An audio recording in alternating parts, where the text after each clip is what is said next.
L'homme ne vivra pas de pain seulement, mais de toute parole qui sort de la bouche de Dieu. Voici votre moment de méditation quotidienne.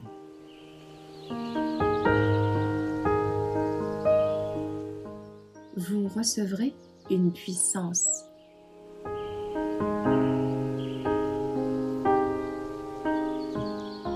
La transformation des pensées, le 13 février.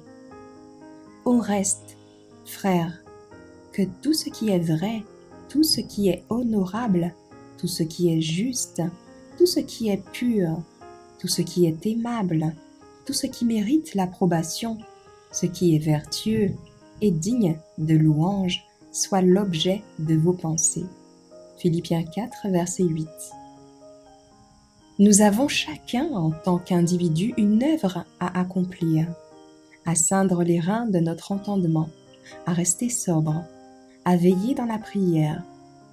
La pensée doit être fermement contrôlée pour s'attarder sur des sujets qui fortifieront la puissance morale. La jeunesse devrait commencer tôt à cultiver des manières de penser correctes. Nous devrions discipliner la pensée, à s'engager dans une voie saine et ne pas lui permettre de s'étendre sur des choses mauvaises. Le psalmiste s'éclame « Reçois favorablement les paroles de ma bouche et la méditation de mon cœur en ta présence.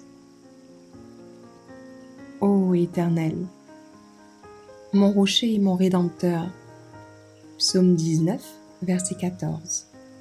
Tandis que Dieu travaille dans le cœur par son Saint-Esprit, l'homme est invité à coopérer avec lui. Les pensées doivent être tenues en bride, retenues pour leur éviter de bifurquer et de contempler des choses qui ne font qu'affaiblir et souiller l'âme. Les pensées seront gardées pures, comme les méditations du cœur, si l'on veut que les paroles sortant de notre bouche soient acceptables pour le ciel et édifiantes pour nos proches. Le Christ a déclaré aux pharisiens « Race de vipères, comment pourriez-vous dire de bonnes choses, mauvais comme vous l'êtes? Car c'est de l'abondance du cœur que la bouche parle. L'homme bon tire du bien de son bon trésor, et l'homme mauvais tire du mal de son mauvais trésor. Je vous le dis, au jour du jugement, les hommes rendront compte de toute parole vaine qu'ils auront proférée, car par tes paroles tu seras justifié, et par tes paroles tu seras condamné. Matthieu 12, versets 34 à 37. Dans le Sermon sur la montagne, le Christ a présenté à ses disciples les vastes implications des principes de la loi de Dieu. Il a enseigné à ses auditeurs que la loi était transgressée en pensée avant même la réalisation en acte du mauvais désir. Nous sommes dans l'obligation de contrôler nos pensées et de les soumettre à la loi de Dieu.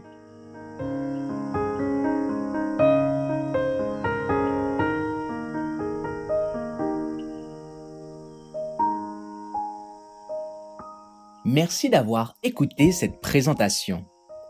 Assurez-vous de nous rejoindre demain pour votre moment de méditation quotidienne avec lereste.org.